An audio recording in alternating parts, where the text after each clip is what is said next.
Hola, de nuevo con la historia de la pintura. Les habla Nelson Cordido. En el video anterior analizamos la escuela de Atenas y la creación de Adán. En este video analizaremos la pintura más famosa del mundo, la Gioconda, también conocida como la Mona Lisa, que se encuentra en el Museo del Louvre en París. Pero también veremos la Gioconda del Prado en Madrid.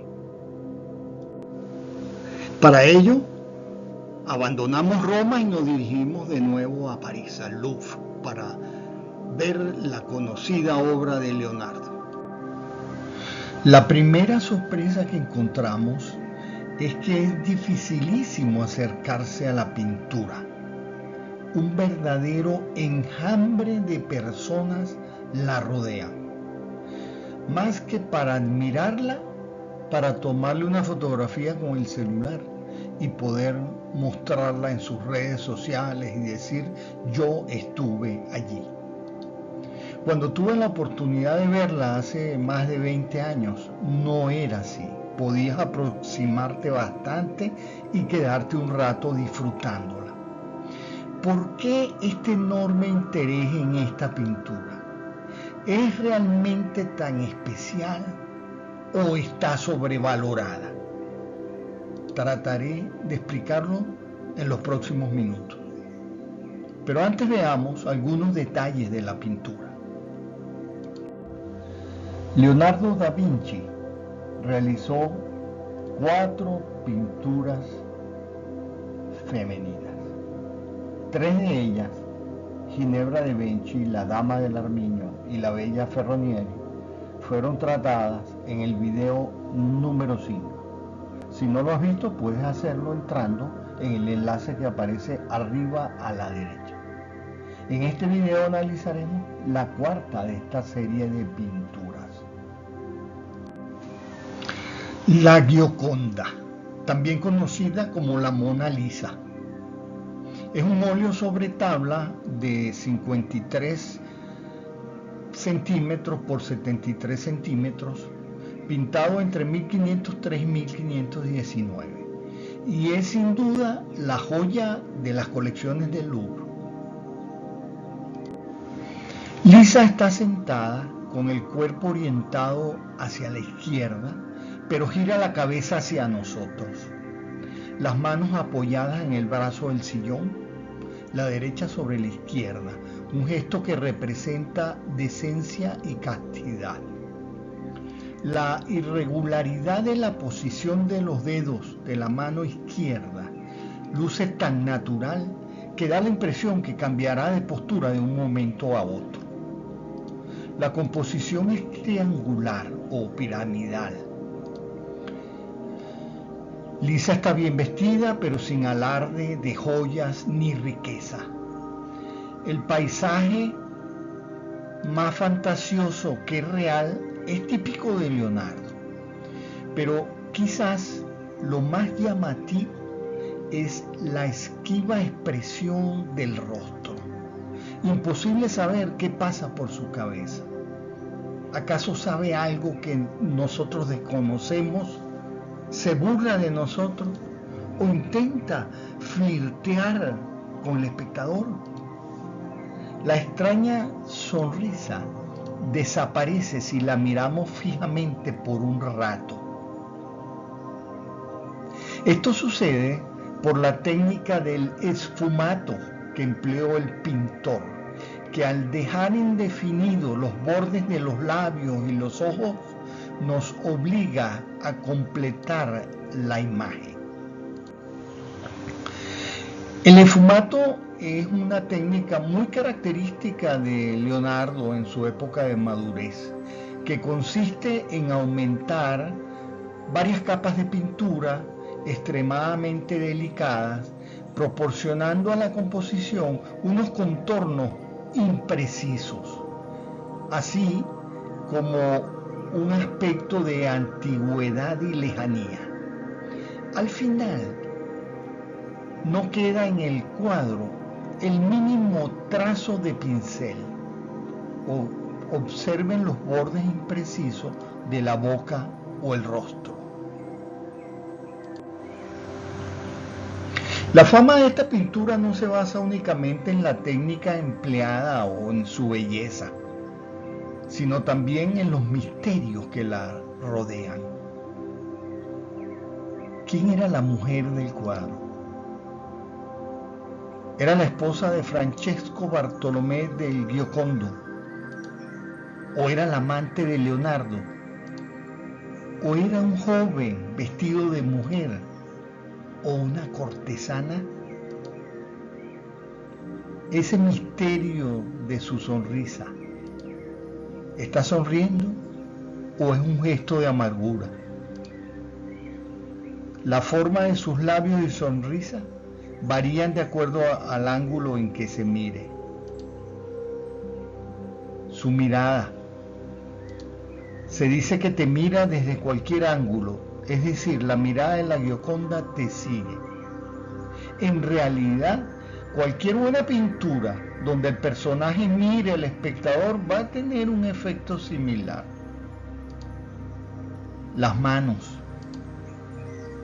Estaba la modelo embarazada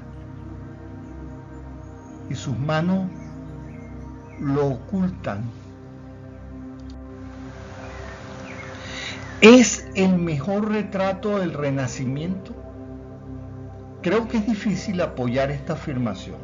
Hay cantidad de retratos tan buenos o mejores, pero lo que sí es cierto es que son menos famosos que la Gioconda. Vean esta variedad de retratos extraordinarios.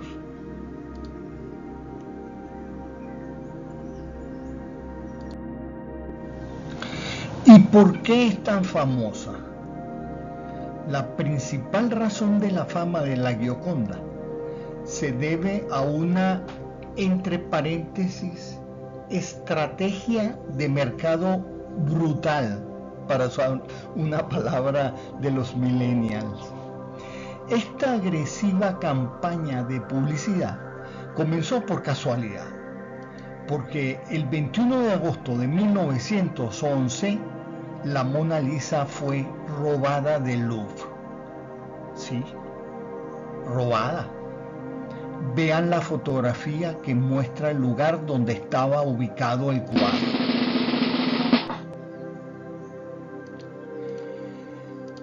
Vincenzo Peruggia, ex empleado del Museo del Louvre, llegó al edificio a las 7 de la mañana, vestido como personal de mantenimiento, descolgó el cuadro, separó la tabla de su marco abandonando este último y a continuación salió del museo con el cuadro escondido bajo la ropa, que colocó posteriormente en una valija.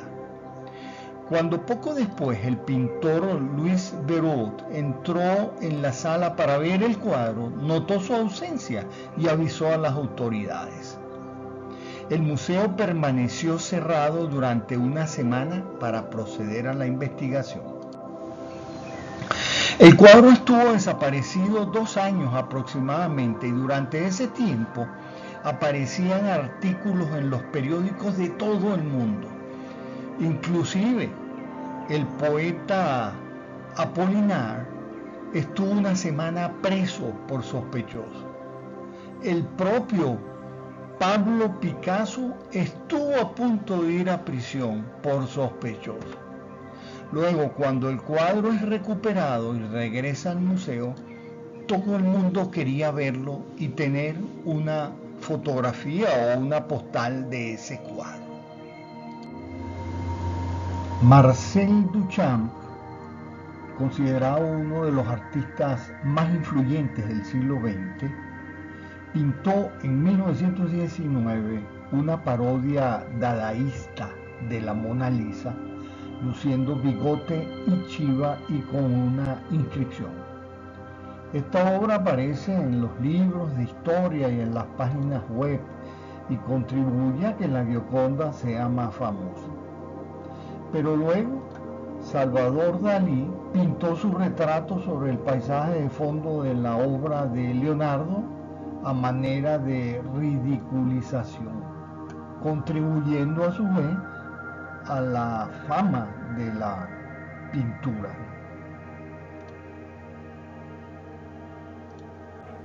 Not had the opportunity to see this masterpiece. Here is Salvador Dali's presentation of Leonardo da Vinci's Mona Lisa.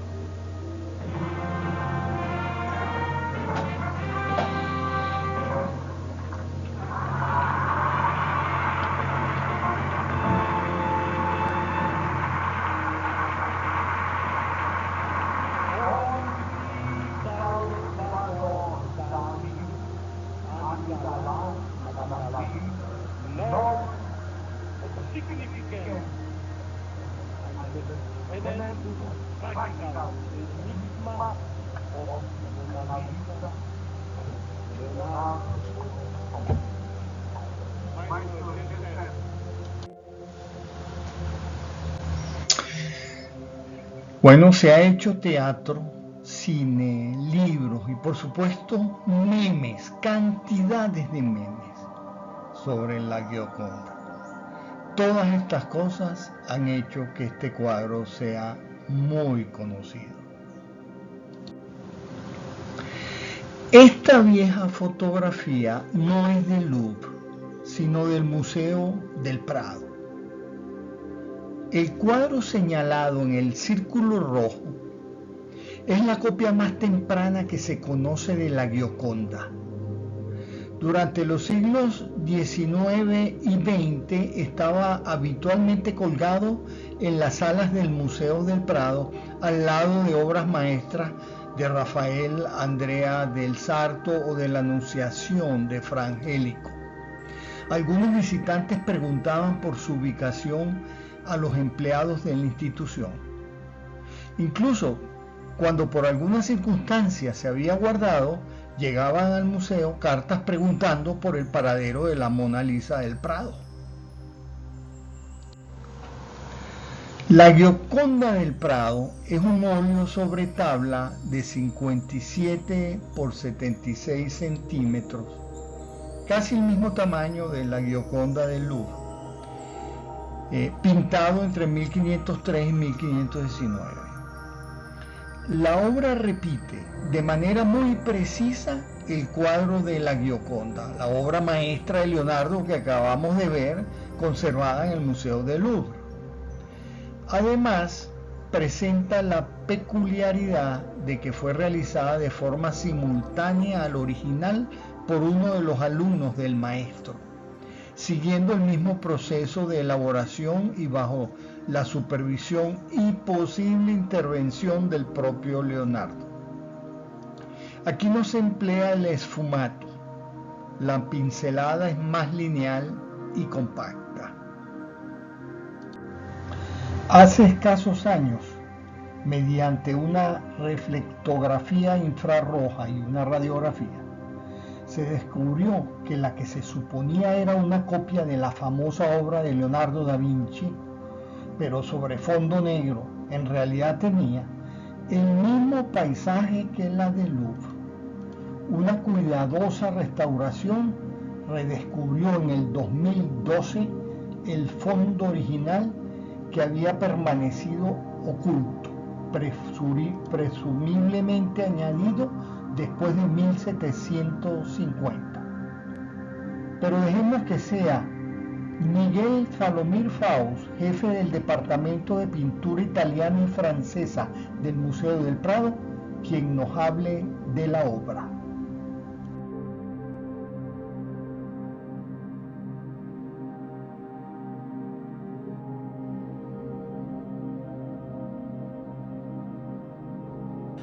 El Museo del Prado es una pinacoteca excepcional, pero una pinacoteca que también tiene sus lagunas. Una de las más dolorosas probablemente sea la ausencia de una sola obra original de Leonardo da Vinci, aunque sea una laguna hasta cierto punto lógica, habida cuenta de las poquísimas obras que pintó el genio florentino. Esa laguna el museo la ha paliado con una buena representación de obras de sus discípulos, tanto italianos como Fernando Yáñez, y también con una copia de alguna de sus realizaciones. Entre ellas figura pues la copia de la Gioconda, una obra que debió llegar a España en el primer tercio del siglo XVII, que creemos poder identificarla con una entrada del inventario de 1666 del Alcázar de Madrid, donde se habla del retrato de una mujer risueña atribuido a Leonardo da Vinci, y que cuando el museo abre sus puertas en 1819 pasa, como tantas otras pinturas de la colección real, a sus fondos. Es una obra que se ha conocido siempre, que siempre ha estado expuesta, pero lo que ahora podemos aportar es un conocimiento mayor de la pintura y sobre todo precisar más cuál es su relación con el original de Leonardo. Es una obra que durante mucho tiempo se pensó que estaba pintada sobre un roble, lo que apuntaba a una autoría flamenca. Hoy sabemos que no, que está pintada sobre nogal. Está pintada sobre nogal, que es un tipo de madera de soporte utilizado comúnmente en el taller de Leonardo da Vinci.